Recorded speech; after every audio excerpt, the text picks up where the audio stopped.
विनंती आहे आपण आपलं मनोगत व्यक्त करायचं.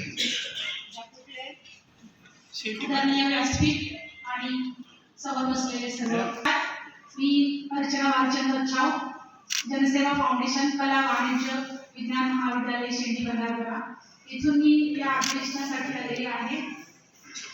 गेली 2 दिवस मी बघते, मी खूपच मला आनंद होत आहे की आणि ही जी अखिल महाराष्ट्र इतिहास परिषद आहे ही मी पहिल्यांदा अटेंड करते आहे. त्यामुळे मला या 2 दिवसात खूप काही शिकायला इथं मिळालं. खूप चांगले तीर्थ झालेले आहेत आणि मला खूप आनंद होत आहे की इतकं छान परिषद, इथे सगळं असं जे आहे ते स्वागत, त्यानंतर जेवणाची व्यवस्था छानपैकी, सगळे व्याख्यानं जे आहेत ते माने सरांचं आता स्वतःची व्याख्यान झालं आहे, त्यांचं मार्गदर्शन मिळालं. रिसर्च पेपर जेव्हा वाचन झालं त्यानंतर त्यांनी खूपच संदर्भ वगैरे माहिती दिली. रिसर्च पेपर वाचकाला त्यांनी मार्गदर्शन केलं. असं हे सगळं खूपच माझ्यासाठी असं वेगळा अनुभव माझ्यासाठी आहे. खूप सुंदर अनुभव या निमित्ताने मला मिळालेला आहे. एवढं बोलते आणि थांबते. धन्यवाद. यापूर्वी डॉक्टर अमिता चावडे मॅडम यांनी आमच्या संस्थेविषयी आणि संस्थेतील चाललेल्या कामाविषयी आपल्या मनोगतात मोहापोह केला. मी सर्व मान्यवर आणि सर्व उपस्थितांची दिसणी व्यक्त करतो आणि फक्त तुमचा 1.5 मिनिट वेळ घेतो. त्रिमूर्ती पावन प्रतिष्ठान ही संस्था 1995 साली स्थापन केली. एवढीशे रोप लावलेली ज्वारी त्याचा गेला वेलू गगनावरी या उक्तीप्रमाणे साहेबरावजी घनगे पाटील यांच्या अथक परिश्रमातून ही संस्था भरली नावारूपाला आली. या संस्थेची आज एकूण 8 ठिकाणी शैक्षणिक संकुल आहे.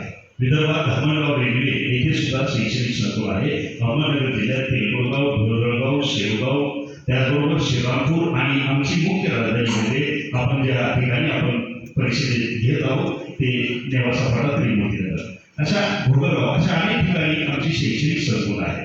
या शैक्षणिक संकुलात इयत्ता 1ली ते 12वीच्या मराठी मीडियम, सेमी इंग्रजी आणि इंग्रजी माध्यम, त्याचबरोबर CBSE पॅटर्नच्या विविध शाळा आहेत.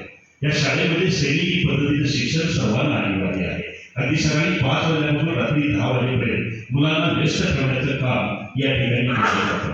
मुलांच्या सर्वांगीण विकासासाठी अहोरात्र झटणाऱ्या या त्रिमूर्ती पावन प्रतिष्ठानच्या सर्व शैक्षणिक संकुलामध्ये या ठिकाणी एप्रिल आणि मे महिन्यात ऍडमिशनची नोंदणी चालू असते आणि म्हणून उपस्थितांच्या माहितीसाठी मी हे सांगतो, जर आपल्या पाल्याला किंवा इतर नातेवाईकांच्या कोणाच्या पाल्याला ऍडमिशन घ्यायचं असेल तर कृपया आमच्या खालील नंबरशी म्हणजे पुढील नंबरशी आपण जरूर संपर्क करा. मराठी आणि सेमीसाठी मी सन्माननीय प्राचार्य काळे सर यांचा नंबर, मोबाईल नंबर या ठिकाणी घोषित करीत आहे.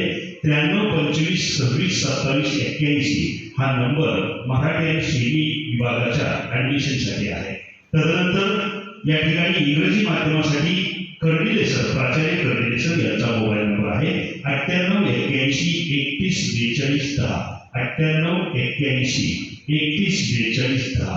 CBSE पॅटर्नच्या प्रवेशासाठी आपण प्राचार्य जितेंद्र पाटील यांच्याशी संपर्क करू शकता. त्यांचा नंबर आहे 76 20 39 मागला. त्यांचा नंबर आहे 97 65 11 72 28.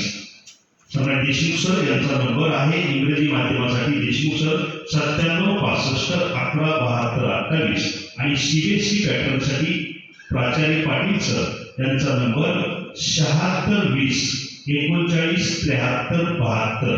या सर्व नंबरशी आपण प्रवेश प्रक्रियेशी संपर्क करू शकता. आपण जी फी देणार आहात त्या फी मध्ये सर्व शालेय स्टेशनरी, सर्व मुलांचे ड्रेस, सर्व आहार, सर्व काही ऍक्टिव्हिटी त्या फी मध्ये इन्क्लूड आहे. कृपया आपल्या सर्वांना हात जोडून विनंती आहे, आपल्या मुलांच्या भवितव्यासाठी आपण आमच्या संस्थेला एक वेळ अवश्य भेट द्या, एवढीच माफक अपेक्षा. धन्यवाद. यानंतर 93 25 26 27 81 प्राचार्य सोपानराव काळे सर.